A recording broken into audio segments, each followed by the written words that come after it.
Hello, everybody, and welcome to Together We Win, the 24 hours of reality countdown to the future virtual presentation by the New York City Metro chapter. Welcome. Very glad to see you. We still have people coming in, but in the essence of time, I'm just going to keep on going and start. So the first thing I would like everybody to do, just so that we are in the right formatting, at the top right-hand corner of your screen, you'll see like a little box, and it will say gallery view or speaker view. I want you to click on speaker view so that you can make sure that you get the right presentation view. So give me a thumbs up, everybody, that you are on speaker view, and I'll try and scroll down everyone to see. Let's see. Okay. Thumbs up. Yay. Good. Very good. Great to see everybody there. Thank you for joining us today. We really appreciate it. Now, we are in the midst of a 24-hour happening, as probably most of you know, but for those of you that don't know, Climate Reality every year do this virtual, I'm calling it a happening, and it's all over the world. There's about 20, there's somebody on someone's mic needs muting. Make sure everybody mutes yourself before we go on. We can hear somebody. Hi, Megan. There we go. I think somebody, there we go. I got you. Mute. No bark. Okay. I'm trying to mute it there. No Just bark. somebody on an iPhone is unmuted. If you could mute yourself, that would be great. So 24, there we go, we got it. So 24 Hours of Reality is Al Gore's, as I said, virtual happening, and there's over 20,000 people, I think, trained around the world. And so we're joining right now thousands of people who are sharing this climate presentation or something similar, talking about the climate crisis and solutions. And it's kind of cool if just imagine that, to be part of so many people speaking about this right now. And for the chapter here, there's 14 presenters that are going to present to you tonight. We're doing one presentation with 14 of us. It's the first time that we have ever done anything like this. And we have to say, you know, a lot of us are first-time presenters, so wish us luck. We're going to have a lot of fun. But before we start the presentation, I'm just going to introduce us all by way of saying, telling you of the world that we dream of. So I'm going to start with myself. And I am Roz, and I dream of a world where the human species has evolved beyond our insistence on being separate, and that we are now living in our inherent interconnectivity. Hi, I'm Julie, and I dream of a world where sustainability is a facet of everyday life. Hi, I'm Alex, and I dream of a world where there are no more climate refugees. Hi, I'm Kristen, and I dream for a world that runs on 100% renewable energy, a circular economy, and where 50% of the planet is protected and wild. Hi, I'm Gail, and I dream of a world where nature is revered by all people. Hi, I'm Sherry. I dream of a world where I'm confident that my nieces and nephews and generations to come will enjoy clean air and abundant natural resources. Hi, I'm Molly, and I dream of a world where we can come together to heal ourselves and the planet. Hi, I'm Devin, and I dream of a world where I don't have to worry about my kids' health and safety being threatened by their natural environment. Hi, I'm Nadia, and I dream of a world where we all come together and use our resources to fight against our common enemy, global warming. Hi, I'm Linus, and I dream of a world where human beings are primarily united in their empathy for each other and for all life on Earth. Hi, I'm Leslie, and I dream of a world where bees are the loudest noise I can hear, where I can always breathe fresh air, and where we all work in harmony together and in harmony with nature. Hi, I'm Bill, and I dream of a time when the human race has learned to live in harmony with the natural world. Hi, I'm Stephanie, and I dream of a world without hunger, where food is produced in harmony with nature. That's great. Thank you, guys.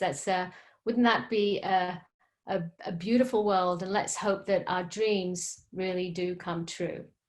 So now to start the presentation. For those of you who haven't ever seen a climate reality presentation, I just want to let you know that the beginning is quite intense because we are looking at the crisis and the situation that we are in now, and probably, as so many of us know, it's not a good situation. So it's quite intense, so buckle up, but I just want you to know that the solutions are coming. And so it's not going to all be like that. And then we'll have a whole section on the things that we can do to mitigate the climate crisis. But really, when you think about the climate debate, you can boil it down to these three questions. That's: must we change? Can we change? And will we change? And we're going to go through these questions one by one. And at the end, hopefully, we'll have answered them all. But before we do that, Julie, who's an environmental engineer, is going to talk to us a little bit about climate science. Okay, Julie. Hi. So this photograph, which is the cover photograph for this presentation, is taken from the International Space Station. It shows the sun shining over the horizon through the two lowermost layers of the atmosphere, the troposphere and the stratosphere. This photo really resonates with me because when you look up, the sky seems so vast, but in reality, it's only a thin shell surrounding the planet. Carl Sagan once likened the ratio of the Earth's atmosphere, the air that nurtures almost all life on Earth, to that of shellac on a schoolroom globe. I wanted to get a little bit into the basic science of global warming, and this has been understood by scientists since the 1800s. Solar irradiance, or energy in the form of shortwave radiation or light, passes through the atmosphere, at which point some may be reflected by clouds or even parts of the Earth's surface. This is known as albedo. Energy that is not reflected then heats the Earth's surface. Some of this energy, as you can see in the right side of this slide, is then re-radiated from the Earth in the form of long-wave radiation, or heat. Some of that outgoing heat is trapped by the atmosphere, which can be a good thing. It's kept our planet at a stable temperature. And without naturally occurring greenhouse gases, Earth's average temperature would be about 0 degrees Fahrenheit, instead of the much warmer 59 degrees. Now, however, we've been thickening the atmosphere by filling it with heat-trapping pollution such as methane, carbon dioxide, nitrous oxides, ozone, and many others. More heat energy is trapped, and it is warming our planet at an unprecedented rate.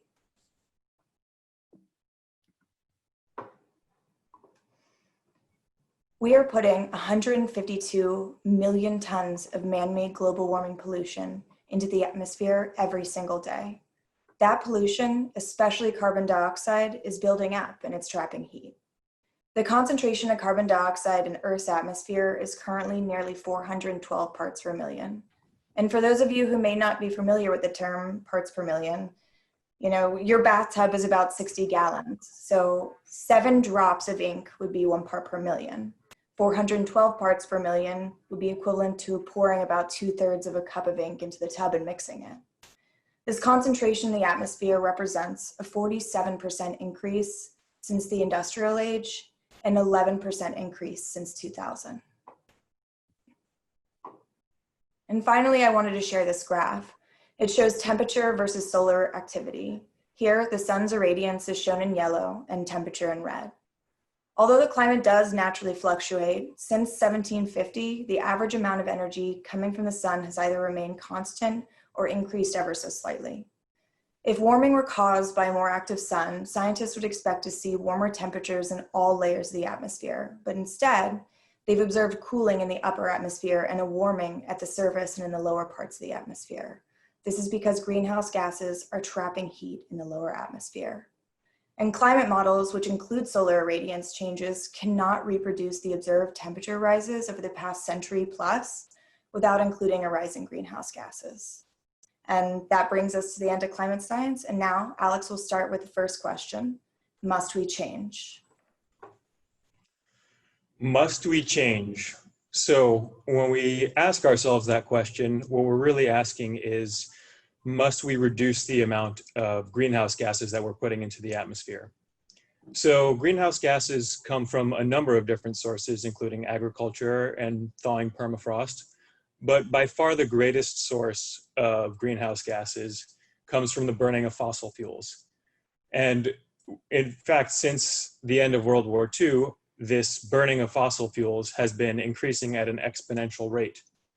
And what we see is, no surprise, the average surface temperature of the Earth has also been increasing in concert with this increase in burning of fossil fuels.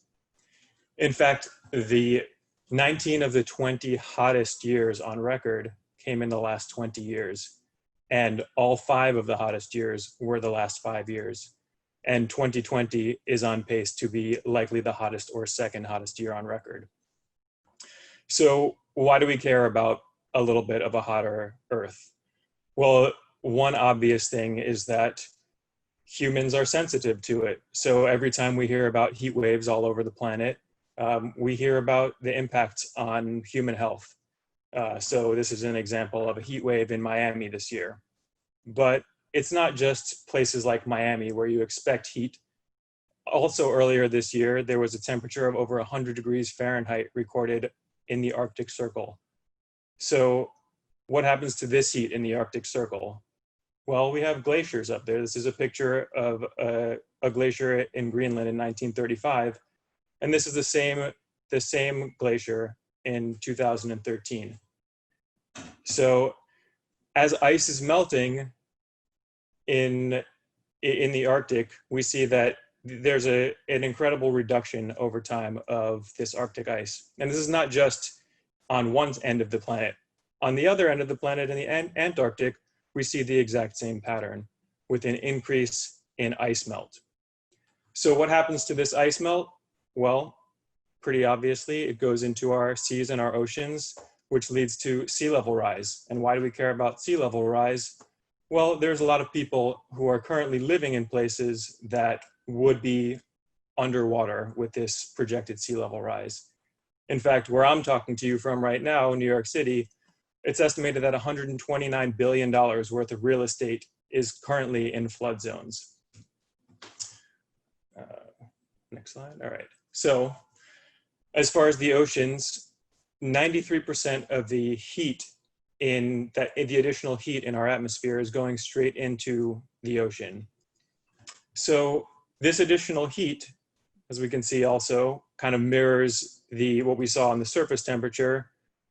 As we've been burning more greenhouse gases, burning more fossil fuels, we have hotter temperatures. And those hotter temperatures result in more evaporation.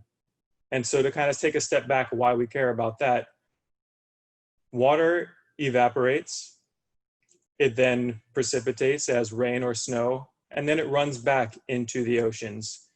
And as the oceans get hotter and the air gets hotter, this hydrological cycle is sort of supercharged, and that has some very serious consequences that Kristen is going to tell us about.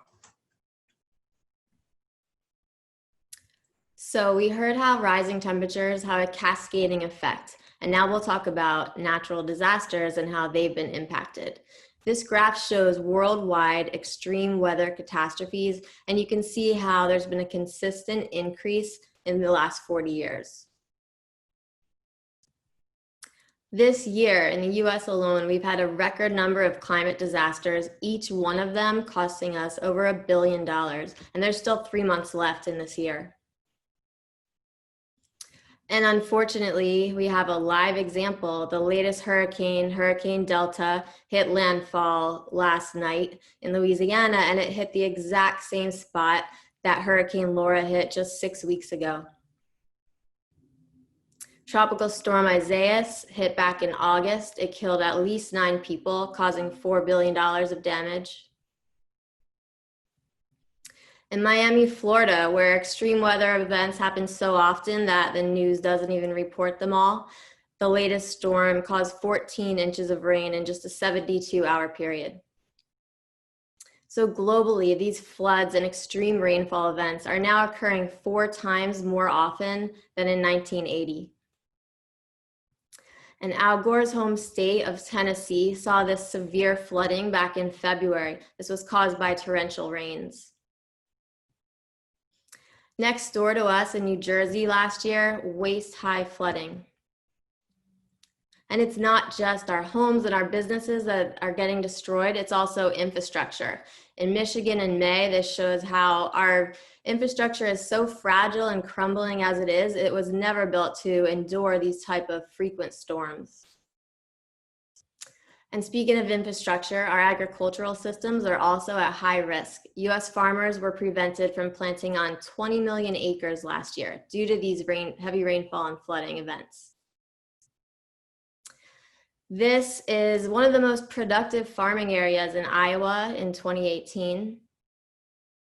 In 2019, completely destroyed. Now, the same extra heat that causes these rain bombs and floods also cause droughts by sucking the moisture out of the topsoil, and droughts are taking place more quickly and lasting longer.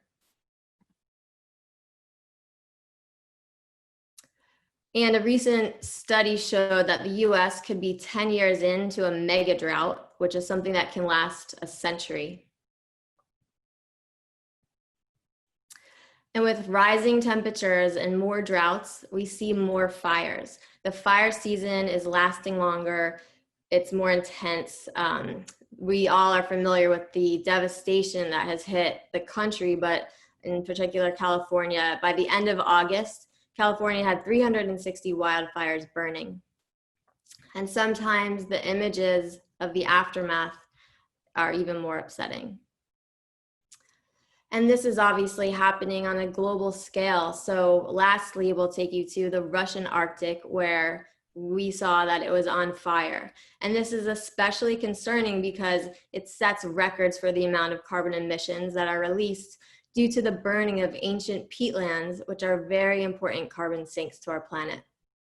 Now I'll hand it off to Gail. Hi, I'm Gail Colin, co-director of the nonprofit One Earth Conservation. We work with local people in the Americas to save wild parrots from extinction.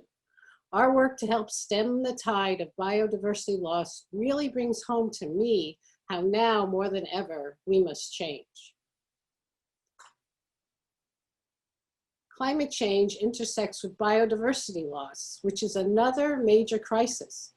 Biodiversity loss is less familiar to many people, but it is as big of a crisis as climate change. International reports in 2019 and 2020 document the dire state of the environment. A 2019 report on biodiversity loss states that 1 million species are threatened with extinction. For example, coral species are critically endangered. Coral reefs are the rainforests of the sea, housing a great diversity of animal and plant life. Coral is being killed by climate change. Some of the causes of biodiversity loss include overexploitation, invasive species, the illegal wildlife trade, habitat loss, pollution, and of course, climate change. Why does this matter? The list of reasons is seemingly endless, including maintaining healthy food, clean water, and fresh air. But we know there are even bigger reasons than those, and those are pretty big. What could be done about this? Many things are already being done, such as protecting habitat, wildlife conservation, and recycling, but they are not enough. Much still needs to be done. One thing we all can do is to learn a new way of seeing other species and other people. We can adopt a vision of interbeing that presumes that all individuals of all species have inherent worth and dignity. And what happens to another happens to us all. We are connected in harm, benefit, health, well-being, and existence. Every being strives to survive and to live as well as possible. Recognizing reality and taking action not only nurtures those we seek to help, but also opens ourselves up to healing and nurturing. We need a new story. What would the world look like if all people lived by the story that beauty and tragedy connects all beings, each of which has inherent worth and dignity? Cognitive ethology is a scientific field that studies the thinking and emotional lives of animals. They do have feelings and thoughts. Knowing this, we can develop multi-species empathy, which is the ability to put ourselves in the place of other beings. This gives us choices about how to act, room to be connected, and to belong. We also need to understand speciesism, which is a form of oppression where humans use other beings for their own benefit without taking into account the impact of what they are doing. Ecological empathy is also important. We gain a sense of belonging through experiencing connection and beauty, that is, wonder and awe, in the biotic community. Science has shown that being in beauty and in nature is good for us in many ways. So may you go forth, reflecting the beauty back at a wonderful world, knowing too that the beauty resides in you and the many others. And now Shari is going to tell you a climate penguin story. Hi, I'm here to tell you a story about how I meant to volunteer my labor in exchange for adventure and instead wound up taking an expensive but life-changing journey. It's part of my climate story. It's the penguin story. Last September, just before Climate Week, which in New York is about a month long, I was getting itchy for some travel and new experiences, and I started thinking about trying to volunteer for a scientific expedition. Because most of my direct contact with scientific expeditions was having been to a presentation about Columbia's expeditions to Antarctica, Antarctica was my first thought.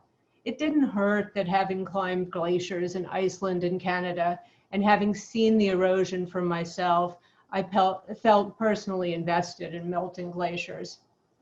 Also, I've always loved penguins. Well, Columbia wasn't looking for volunteers to go to Antarctica, nor was any other university I checked, nor was Earthwatch.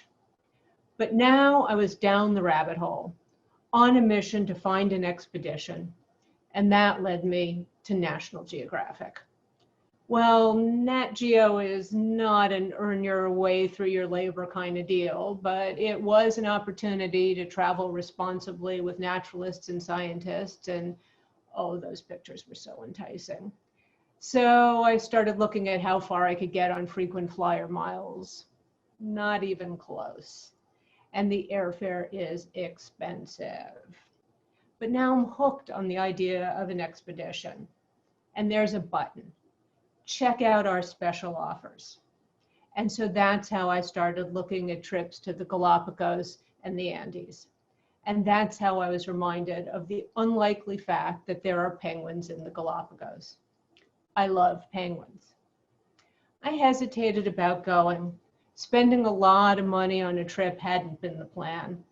But there was a crazy set of circumstances over the following week, from my randomly meeting somebody from Ecuador to accidentally landing on the Nat Geo Galapagos documentary to unexpectedly meeting the CEO of the company that running the Galapagos portion of the trip I was looking at.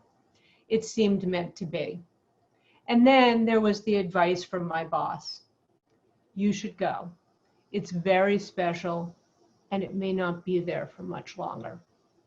So I went. It was extraordinary. I met so many people working to observe and preserve the endemic species and the other natural resources of the cloud forest and the islands. I saw so many different plants and animals. And then finally, toward the end of the trip, there they were, penguins. They were small, but they were there. And then, just as we sighted them, we had to make an unexpected early run back to the boat because of rough currents. But we returned an hour later and they were still there. My penguins, my little friends, my inspiration. They waited for me. I was so happy that I was singing the penguin dance song from Mary Poppins for days. Penguins are in the Galapagos because they started out in southern Chile a few thousand years ago and headed for Antarctica. But they got caught up in the Humboldt Current, which goes from Antarctica to the equator.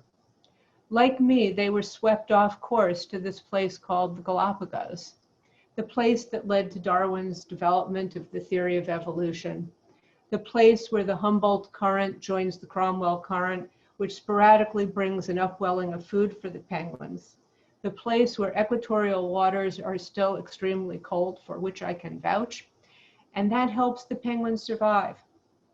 It's the place where we can experience viscerally the interconnection of natural systems that make Earth work. The Galapagos penguins are endangered. They're being threatened by pollution, climate change, and El Nino. Their population is down by 80%. I'm here because I have to do something to stop the threat to my penguins and to the plants, animals, and special places that I want my nieces and nephews and future generations to be able to see and experience, live and in person, not just in history books. Because of course, like the ocean currents, we're all connected in the system called planet Earth. And now I'm going to hand it off to Molly. Thank you, Sherry, for that beautiful story. My name is Molly, and I'm going to bring us back to the question of must we change? We've heard a lot today about harmony and how we're all connected. So I love this quote that Climate Reality posted quite some time ago: the environment is in us, not outside us. We're sitting at this moment at the intersection of climate change, structural racism throughout our country and the globe, and a global pandemic. So I want to take a moment to talk about how that impacts our health and well-being, and also our mental health. So don't forget that this time is hard.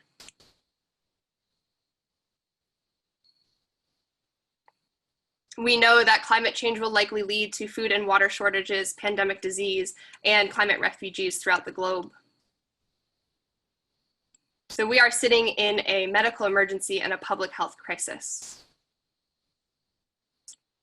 We see this in the spread of infectious disease, tropical disease throughout the world. As climate gets warmer, as temperatures warm, we are creating host environments for these diseases to spread at a more rapid rate. And we are also creating heat exhaustion for our human population. Here you see a photo of someone in Boston, Massachusetts being carried off of heat exhaustion.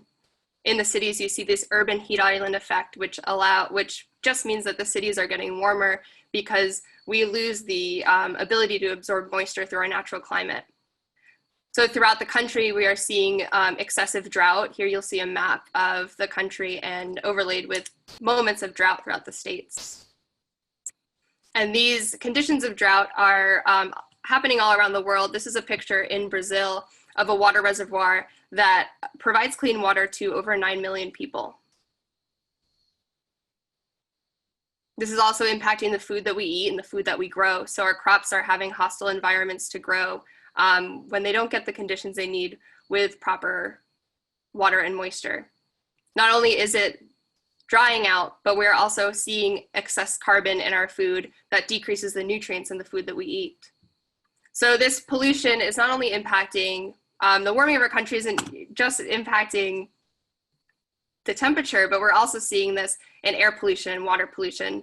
We saw this firsthand in Flint, Michigan, when they changed the water supply from Detroit to the Flint River. This is just a reminder and an image of what that water looked like. And this is an image of 3 children outside of their home in South Dakota, which is resides near a fracking facility. The child in the middle is holding water from their tap.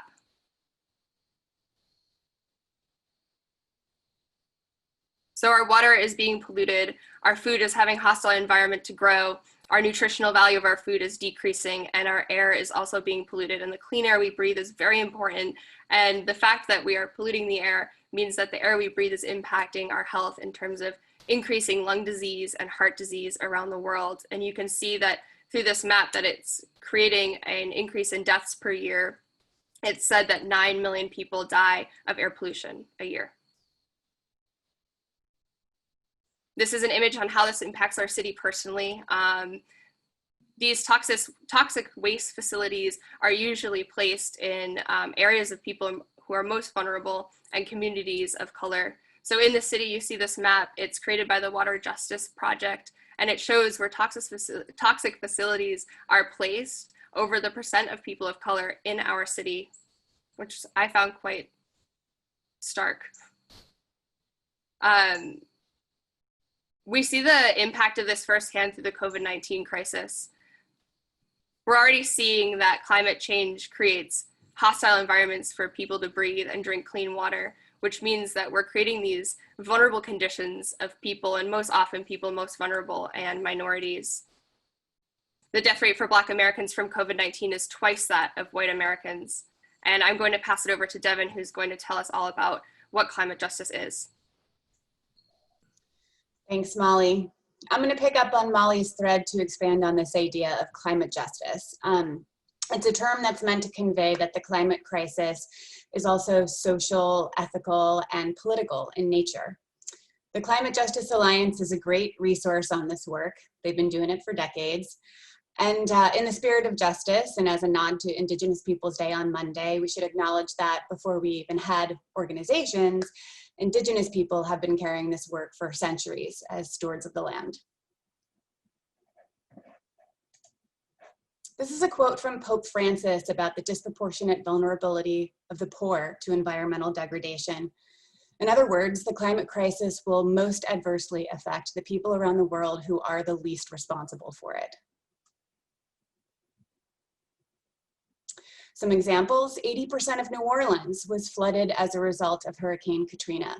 Black communities mostly lived in those neighborhoods that weren't well maintained by the local government, but were susceptible to flooding and saw many of their levees fail.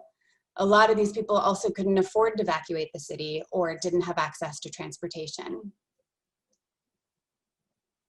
Flooding, not just from storms, but from the heavy rainfall that, as you've heard, increases with climate change, disproportionately affects communities of color and communities with low-income families.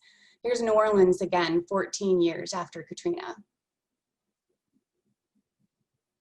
Other effects of things like flooding that many people don't realize: if you look back at Hurricane Harvey, there were more than 100 toxic chemicals released, deeply affecting low-income families in that area.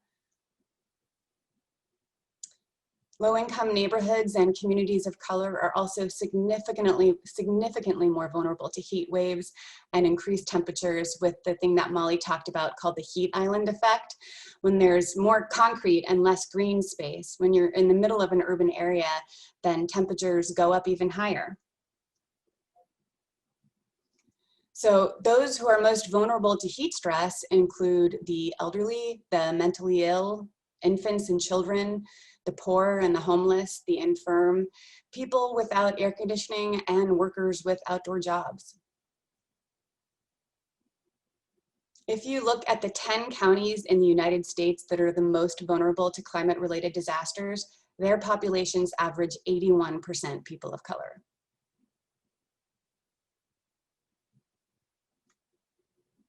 And while flooding and heat waves are growing concerns, water scarcity, as we've talked about, is already a problem for more than 40% of the world's population. That's nearly half of humanity already. Issues like drought affect agriculture and food scarcity. So this long climate-related drought destroyed 60% of Syria's farmland, turning it into desert. They lost 80% of their livestock, and we saw 1.5 million people driven from the farming areas into the already crowded cities. This was the canary in the coal mine for other parts of the world. So we're seeing that this could get much worse because the combination of heat and humidity will make some now populated areas of the earth literally uninhabitable.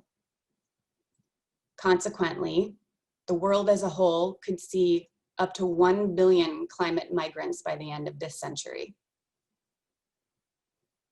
Globally, the numbers for last year show that 3 times more people were displaced by climate-related extreme weather events than by conflict and violence.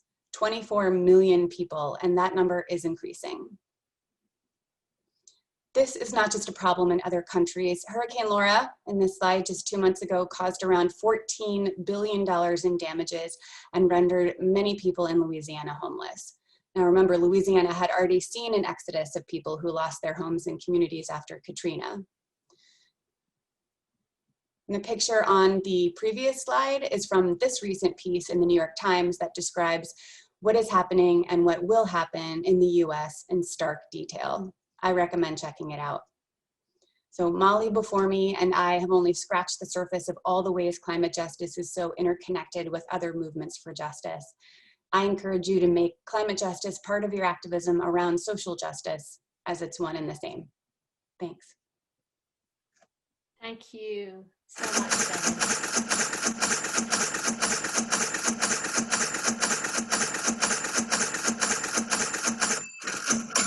So as you can see, the cost of carbon is so much more than just the financial one, but the financial one is the #1 threat to our global economy. And it's the whole issue of our planet heating up is the #1 existential threat to the human race. So I think we have answered the question, must we change? And I think the answer is a resounding yes.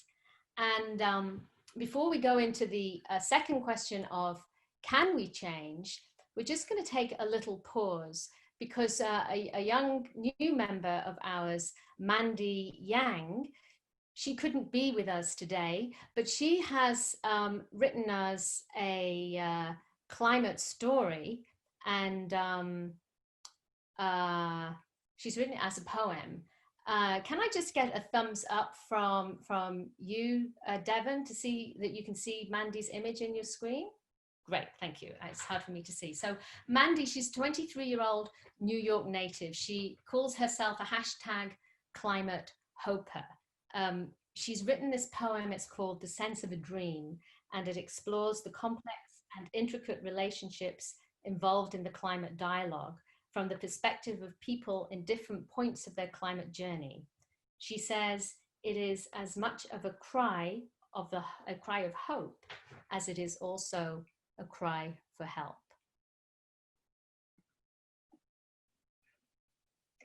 I had a dream last night and it didn't quite make sense.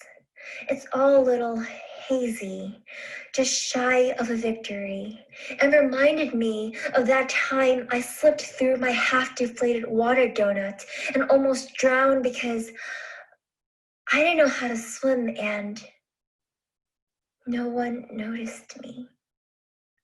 Some lifesaver that was. I'm sorry. Please stop dragging me down. I never gave my consent. Neither did you, nor your children. I see them wriggling their ashen arms, or what's left of them anyways. I'm sorry. I can't breathe either. There's nothing but silence in this war zone. The ocean stands between my voice and their hearts. My body is bound by their insensitivity. Let me go. I'm sorry. I didn't believe you. They said there was a restart button, and I believed them. But you were always right. I saw Icarus's body. Free me. Any longer and I'll disappear. You need me as much as I need you, and they need us even more. The weight of my words are no less than the weight of their world, and this I promise you. You were in my dream last night, and it didn't quite make sense. Actually, it does make sense. After all, dreams usually don't make sense. Thank you so much, Mandy. That was beautiful. And Mandy wanted me to share with you that she dreams of a world where all our positive hopes and dreams for our planet end and instead become a reality. So I'm just going to change back the share, and Nadia is going to move us on with the next section, which is, can we change? Don't want that. There we go. There we go. Nadia, over to you. Thank you. So can we change? The answer to this question is very exciting and thankfully for all of us, positive. We've got the solutions available to us now. You can go on to the next 2 slides. For example, look at renewable energy. Wind energy was predicted to provide 30 gigawatts of electricity worldwide by 2010. As of 2019, we had exceeded that prediction 22 times over. Next. As you can see, the growth in wind energy is being built around the world on an exponential curve. Next. Wind energy could supply 40 times more electricity than the entire world currently uses. Solar energy is an even more dramatic story. Solar power is more affordable, accessible, and prevalent in the United States than ever before. 18 years ago, the best projection was that we would install 1 gigawatt of solar energy capacity by 2010, but by then we exceeded that goal 17 times, and by 2019, we exceeded that goal by 121 times. Even more dramatically than wind, we see an exponential growth in the amount of solar energy being installed around the world. Just as we have seen with other technologies, such as computer chips and cell phones, you can move to the next slide. Solar costs have fallen dramatically. In the same regions, solar energy is less than half the cost of electricity from burning coal. Next. In many countries where there is no universal electricity grid, we're seeing consumers and businesses leapfrog old technologies and install solar panels in places that have long been denied access to electricity. Chile is a true solar success story thanks to its policy decisions. The country's solar market took off slowly, but look at what's happening now. At the end of 2018, Chile had 2.3 gigawatts of installed solar and has over 16 gigawatts of solar projects approved or under construction. There are many regions in the world where this type of growth and development are possible. And did you know that Earth, every single hour, Earth gets as much energy from the sun as we need to run the entire global economy for a year? I'm going to let you reread that as it's on the screen. Because if we can increase the fraction of the energy that we harvest and use, we can make a lot of progress towards solving the climate crisis and helping local economies at the same time. The ocean is another less discussed opportunity to abandon fossil fuels, sequester tons of carbon, and create a sustainable food system. But I'm getting ahead of myself. About 40% of Americans live in coastal counties, which presents an enormous opportunity for those homes and businesses to be powered by offshore wind and waves. Offshore, the wind blows stronger and more consistently than it does over land, so floating wind turbines could provide more and more reliable energy. Now, all of this green energy alternatives sound great, but what about the rolling blackouts in California? Well, that's where battery storage comes in. Battery storage is an essential part of the green energy revolution. Batteries allow us to store excess solar and wind energy and use it during those times when the sun isn't shining or the wind isn't blowing. In 2016, the global cumulative storage capacity reached 3 gigawatts, which is almost 2 times the storage capacity in 2011. As storage technologies get more efficient and cheaper, the market is growing quickly. Global cumulative storage capacity is expected to reach over 900 gigawatts by 2040. And batteries are also critical for the electric vehicle market. All of these automobile manufacturers are now offering or preparing to offer electric vehicles. This is another integral part of the sustainability revolution. And within the next 8 years, highly efficient LED lights are predicted to virtually take over the market. Energy efficient technologies like LEDs save people money and help to reduce emissions by cutting down on the amount of electricity we use. But I want to take a quick step back and talk about wetlands for a moment. They can hold 5 times more carbon in their soils than temperate or tropical forests. Even though New York and New Jersey have already lost 85% of their coastal wetlands, what little remains reduced damages during Superstorm Sandy by $625 million. And seaweed. I'm not even going to get into algae biofuel, which needs more research and infrastructure, but could potentially provide about 10% of our national transportation demand. But algae provides enormous opportunity to power our bodies and feed our livestock. Aside from having the ability to reduce local ocean acidification, seaweed has high nutritional value, and when fed to cows can reduce their methane emissions by 67%. So, can we change? Yes, and we must. I'm going to pass it over to Linus next. Thank you, Nadia. So, will we change? Well, there's a lot to say, and Nadia's just shown us that there's a lot of evidence there in terms of renewable energy. And we're seeing countries, corporations, states, and cities commit to reducing emissions. In December of 2015, at the Paris climate negotiations, every nation in the world agreed to phase down greenhouse gas pollution to net zero emissions as early in the second half of this century as possible. And in case you didn't know it, Trump withdrew the US from that agreement, but that doesn't become legal until the day after the 2020 election. So it really has never been more important to vote. So we're seeing marches, demonstrations, and demands at the ballot box for the changes necessary to solve this crisis. Many people, including many of you here today, are giving their free time to advocate and push our leaders to make the changes we need to make. There are so many good people out there fighting for justice, innovating changes in the workplace and with new technology, and there is so much good news. But my final question is, will we change quickly enough? I mean, will we change? I think we will. But when I saw one of these climate reality presentations, this was the question that jumped out of me. And I think it's a critical one, as well as being an open one. Will we change quickly enough? So this is the important number to remember. This is the level to which countries have agreed to try to limit global warming as per the 2015 Paris Climate Accord. The agreement sets a goal of keeping global warming below 1.5 degrees by the end of this century, or at the very least, well below 2 degrees.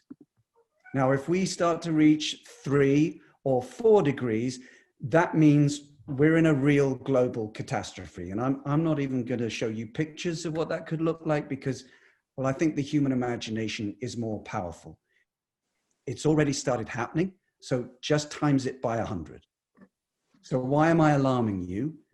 Because even with all the good intentions, commitments, inventions, and pledges, we're currently not on track to succeed.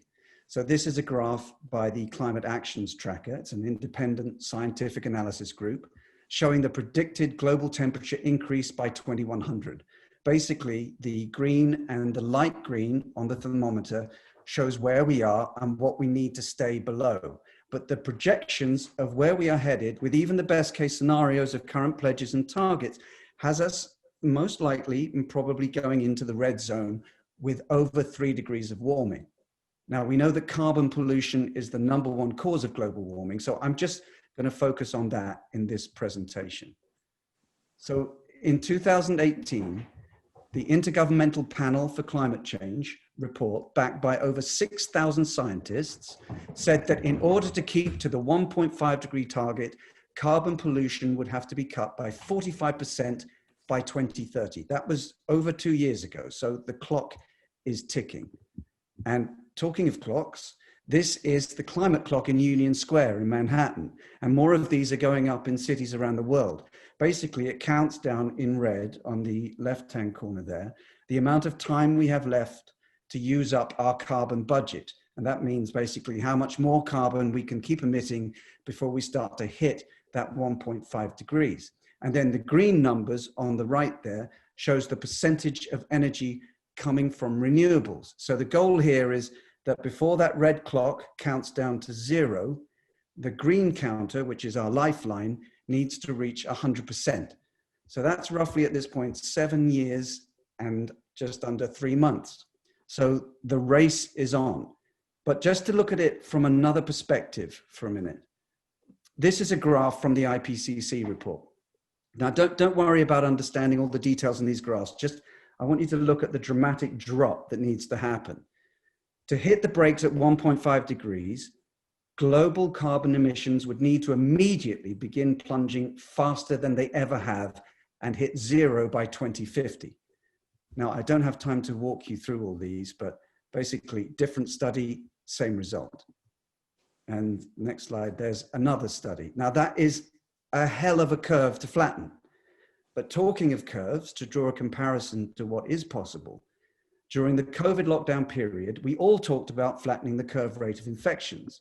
Now that was the peak and drop of corona deaths in New York State earlier this year. In the midst of an immediate emergency, people rallied together, wore masks, kept socially distanced, did the right thing to flatten the curve. We did it in New York. We went from the highest infection rate in the world to one of the lowest simply by people doing the right thing for each other. And that is exactly what we need to do now with the climate emergency. And I think the #1 thing we have to do is embrace it for what it is, which is an emergency. And emergencies need urgency. So this is a very difficult and challenging thing to do on a personal and collective level. The clock is ticking, but breathe. In the midst of extreme situations, it's very important just to remember to breathe. In fact, we've all had a lot of information. Why don't we all just take one deep breath in now and then a really slow exhale?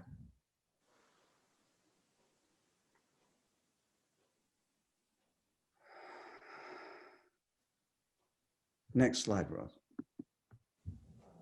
Keep calm. We can do this together. Next slide. And why?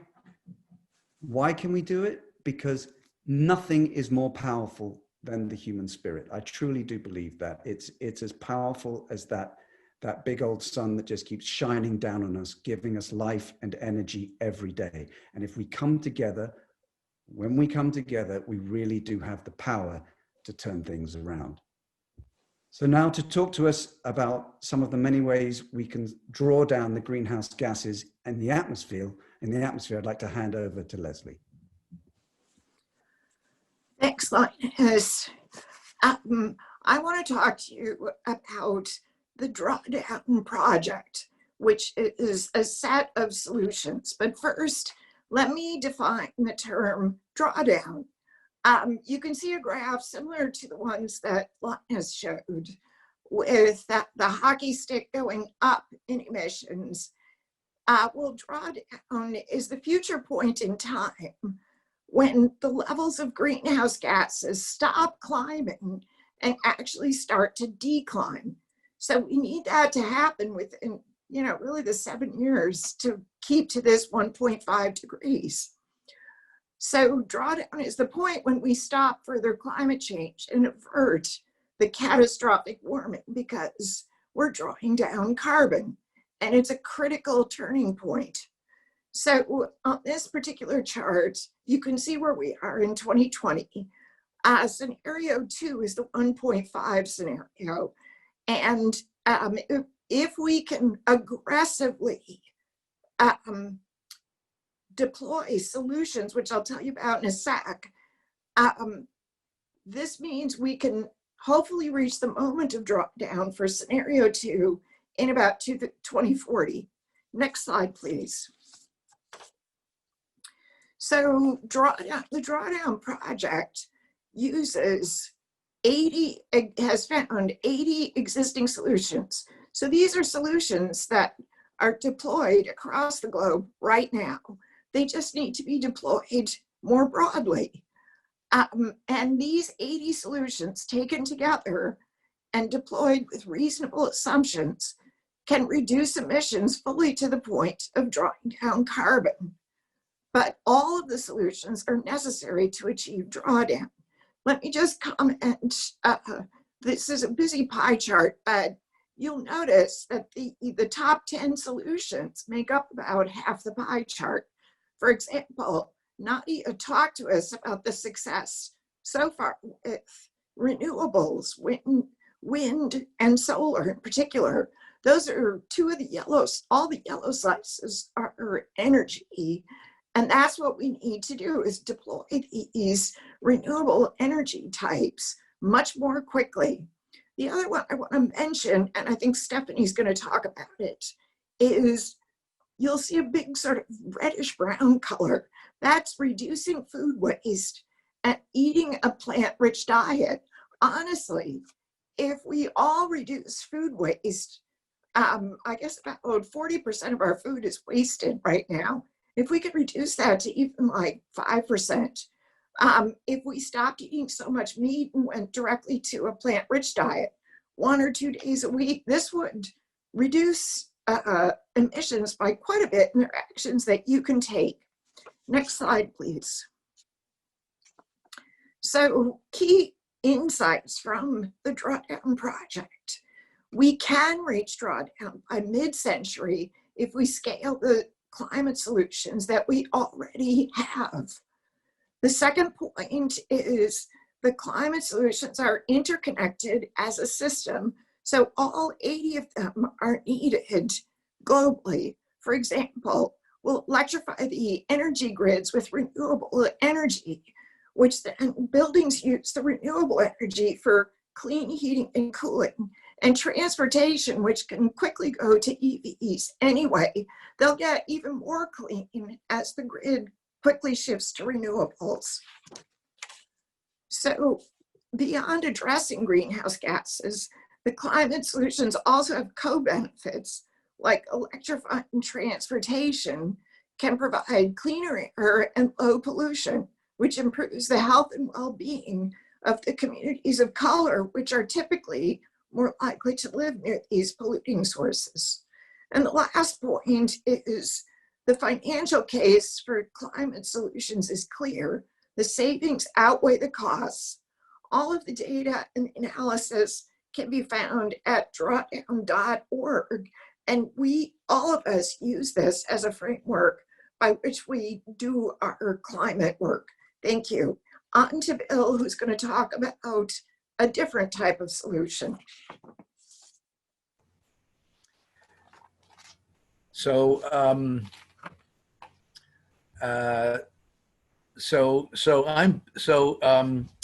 Linus and Leslie have shown us that we can do something about global warming, and that time is of the essence in addressing this urgent problem. There is one measure we can take now which can put us on a path to achieving net zero emissions by 2050. It may not be a silver bullet, but it's the closest that we've got. It's national carbon fee and dividend legislation. And next slide.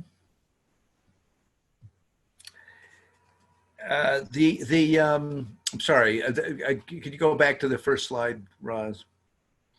This is how it works. There are three major components: the carbon fee itself, the dividend, and a border adjustment. Next. The fee is applied only once, upstream, as close as possible to the mine, well, or point of import, and it's levied only against the producer or importer, not the consumer. In other words, against Exxon, not against somebody buying gasoline at the pump. There's no additional cost at the tax at the pump. Next slide. The fee would start low at $15 per ton of CO2 and rises $10 each year. It continues until the target of 90% emissions reduction is achieved. Next slide. How does it work? Well, it works through simple classic economics. If you raise the price of fossil fuels, the demand will go down. And more important, the emissions will go down as well. This is illustrated by the classic supply-demand curve shown at the right of this slide. Next slide. The important thing to realize, and something that may not be appreciated enough, is that the carbon fee can be highly effective in reducing emissions economy-wide. The target is to achieve 90% emissions reductions by 2050. And several studies, economic studies, forecast reductions of as much as 47% by 2030, which would exceed the Paris Agreement and former Clean Power Plan targets. Economists agree that this is the best option. In 2019, over 3,500 US economists endorsed carbon fee and dividend in a statement published in the Wall Street Journal. Next.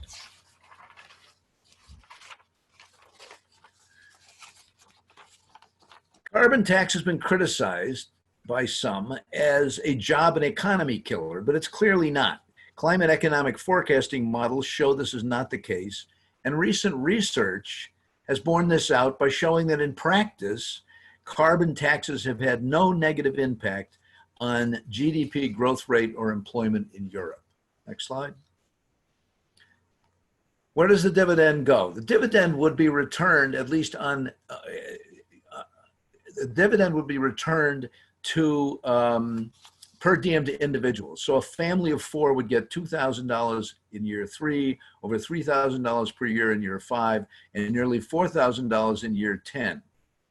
Next slide. The question really is, okay, we got total revenues of around $3 trillion are anticipated from the tax. That's way more than the corporate tax revenue, for example, would be during that period. Why return this per diem to individuals? Well, there are 3 reasons. First, the dividend is the most equitable solution. The bottom 2/3 of households would generally break even on energy costs or come out ahead. Second, it will become popular. Everyone in the country is going to be receiving checks from the government on a monthly basis. And so becoming popular, it'll have long-term viability. And third, it acts as an economic stimulus. It'll pump money into the economy at the consumer level. Next slide. The third component of carbon fee and dividend is a border carbon adjustment, which is designed to protect American industry by doing 2 things. First, placing a tariff on carbon-intensive goods imported from countries without a comparable carbon fee, so American producers won't be undersold by those imports here. And second, giving a rebate to American manufacturers exporting carbon-intensive goods to those countries to ensure American competitiveness overseas. Trade between US and countries with comparable carbon pricing would be unaffected. The important thing to realize about this is that it will have the effect of incentivizing other countries to follow suit. So it provides a framework for international cooperation in setting carbon fee worldwide. So the takeaway is basically the advantages of carbon fee and dividend legislation are, first, it will significantly lower emissions. It can be highly effective, and as I said, it targets 90% reductions by 2050. The predictable fee means that it will encourage innovation in research and development in green energy. The third is the economy will continue to grow just fine. Economic studies show that it's not going to hurt the economy. And the fourth, the dividend is the most equitable way to deal with this enormous amount of revenue, because it will primarily benefit low-income households. And finally, the border adjustment will incentivize other countries to follow suit and encourage international cooperation. And now, Stephanie Cardenas is going to tell us about food waste.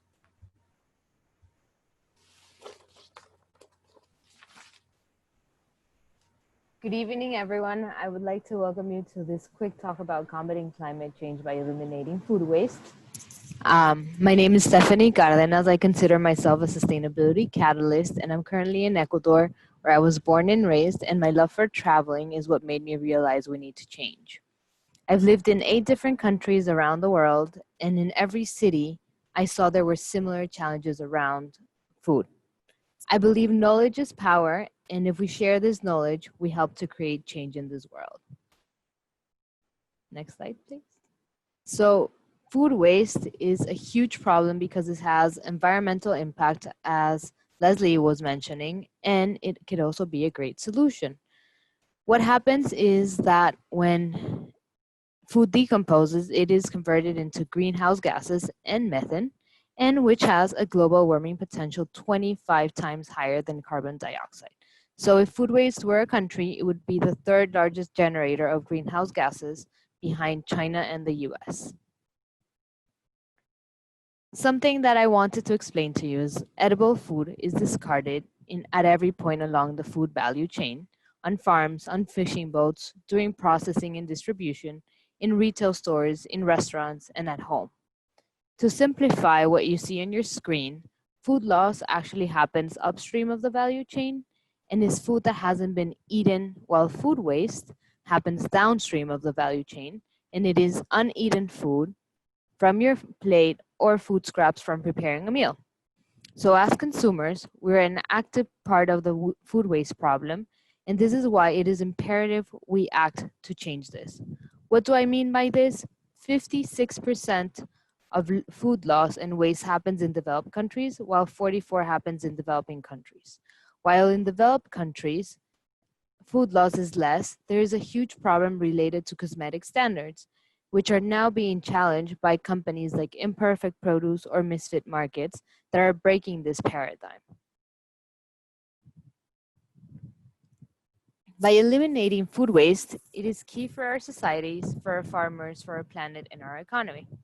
As you can see on your screen, 6% of the global greenhouse gas emissions come from food waste, and there is 1.3 billion tons of food wasted annually, which could actually feed 2 billion people in the planet. This also has to do with an economical represent of sustainability, which is $2.6 trillion accounted for economic and social and environmental costs. This amount of money can feed 815 million people 4 times. Yes, you heard me right, 4 times. Next slide, please.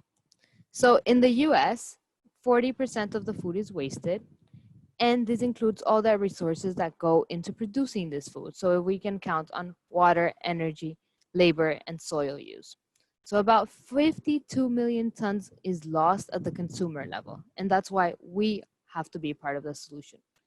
30% of the food produced is left on farms due to cosmetic reasons, difficult weather, market conditions, and immigrant labor availability. So if the price is higher to transport the food, farmers usually leave their crops on the field. That said, thinking about the social impact this has, in the US, 14% of the population is food insecure. What do I mean by this? Is that they do not have access to nutritious food that can feed themselves at all times. So food insecurity before COVID was 1 in 7 people, and now during COVID, it has increased to 1 in 6 people. I can't even imagine what the statistics would be at the end of the year.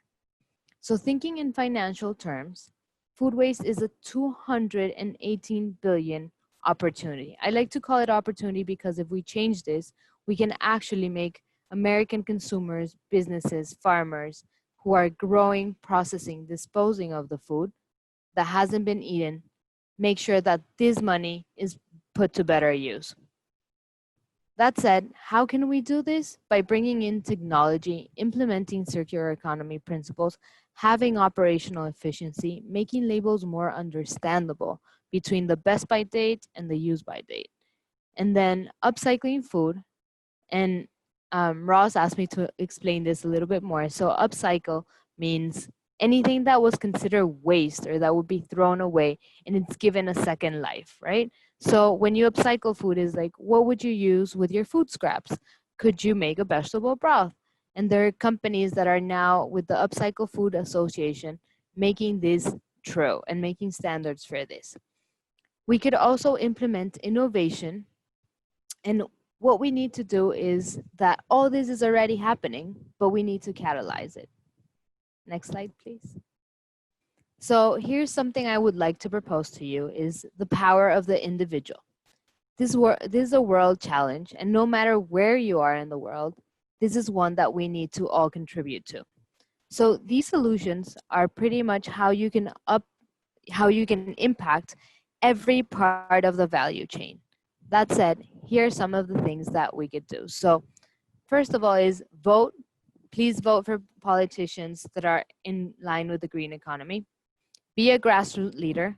Don't expect other people to change your community, but participate. Don't leave it to others. And that will really make system change. While for upstream, so you can impact food loss, you can buy and request imperfect produce from companies that I name, but there are many others. Request traceability on your products. Buy upcycle food and familiarize yourself with the labels, expiration date versus best by date. And also there's this little number on fruits and vegetables that they put on the stickers. If it's a 4 or a 9, it's actually better for you. And then downstream, buy local, remember, with all your farmers, local farmer markets. Do a weekly menu. That has helped me and my family a lot. When we look into what we have on the fridge, plan your week. You don't have to be thinking what you're going to be doing. So it really helps to avoid food waste. Check into your fridge storage and then also consider plate size order. Sometimes you already go to the same restaurants and you know you're not that hungry for that plate. Consider ordering something else. Or if you order it, take it home and then you could always reheat it. Dry your herbs. That's really important. Increase your plant-based diet, as Leslie was mentioning, and compost your waste. Especially in New York City, we have compost places, and you can look into the Department of Sanitation from New York City where you can compost. And that said, now we're going to hear from Devin again, but about another way to think about your personal impact. Thanks, Stephanie. So with Stephanie lifting up the power of the individual, you may have started thinking during this presentation or long before that about what you personally can do as a part of this fight. So as you do this, try thinking also about something called your sphere of influence, from the people in your life who are closest to you to your more extended networks. So this concept kind of comes from the world of marketing, but I've seen it applied recently in the context of social justice. You've heard how you can take individual action, but how can you also affect change within your orbit of communication? So for my part, I design conferences. I can affect change by programming learning opportunities around the climate crisis for a lot of people in the arts and culture, who then can offer programs and information in their own communities. So each of our interactions has the potential for a ripple effect. So just pause for a minute and think about what you can do with your personal resources and privileges that can ripple out to those around you. Do you have a kid in school? Are you a decision maker at your work? Do you write a blog or spend a lot of time on Twitter and have a lot of followers? Everyone's got a sphere of influence. So once you're clear on yours, you can understand better how big a change you as an individual can actually make.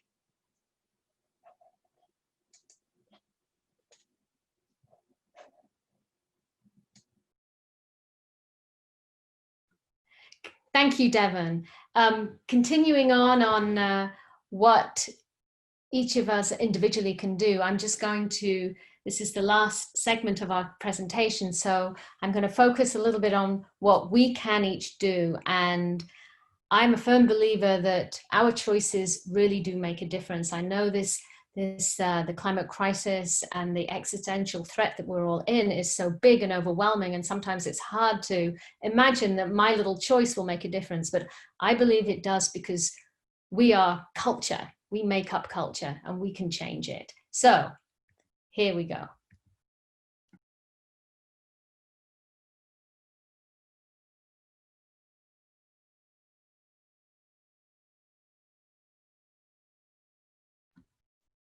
Thank you. Devon, I see you in the screen. Did you hear what I said before, or is this the first time you're hearing me?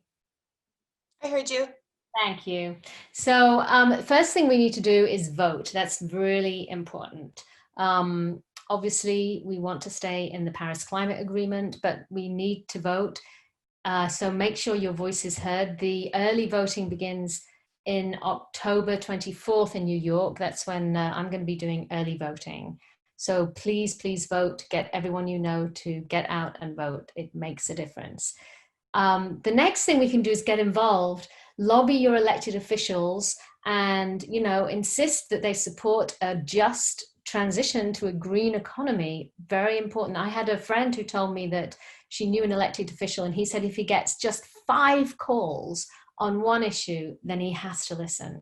So, you know, they work for us. So really you can call, email, visit on different issues, a very important thing that you can do, and it will have an effect. Join a local climate group. Please, if you're not a member of our chapter, sign up for our chapter. You can get trained. It's a free training that Al Gore gives. You can become a climate reality leader and give presentations like this. And this is just a handful of the climate groups in New York. There's many of them, and they're all doing amazing work. And one thing that you also can do is donate to them, because this way you can make sure your money does affect direct climate action. And then how do you reduce your carbon footprint? Well, we've all probably heard of reduce, reuse, recycle, but I want to focus today on refuse. By now, we have to say no to single-use plastics. I mean, just look at how long these plastics take to break down. 500 years for a disposable diaper and a toothbrush and a coffee pod. 450 years for a plastic water bottle, 30 years for a coffee cup, 400 years for black plastic rings. So think again, when you pick up that plastic bottle of water that you're dying to drink, maybe just put it back down on the shelf. And instead, you know, there's so many things that we can do. It's very easy changes, and you can see them on this graph. Coffee cups, you know, bring out your own flask, your own water. I don't need to go through them all, but it's obvious. And okay, it takes a little bit to make this shift, but once you start to make it and become much more aware of the impact that we're having, it's just going to feel so good. Also, you know, look at how much you're consuming.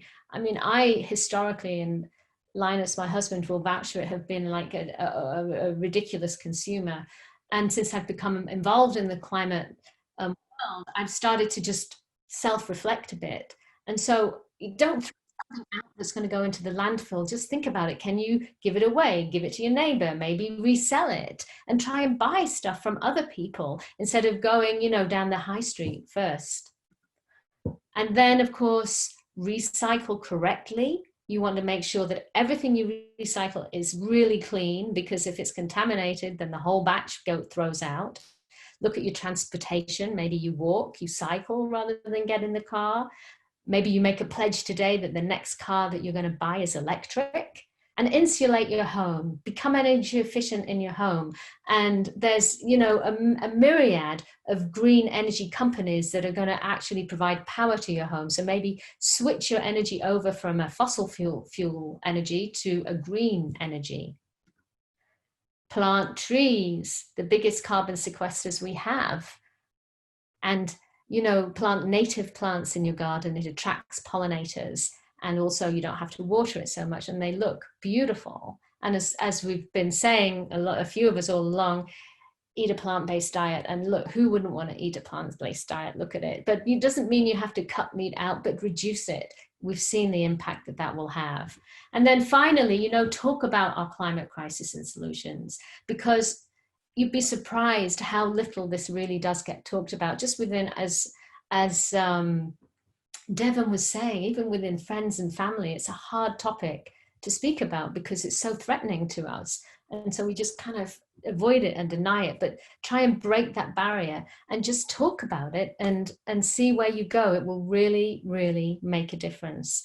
And as a hero, Mahatma Gandhi, said, be the change that you want to see in the world. Let's do it together, because together we can win.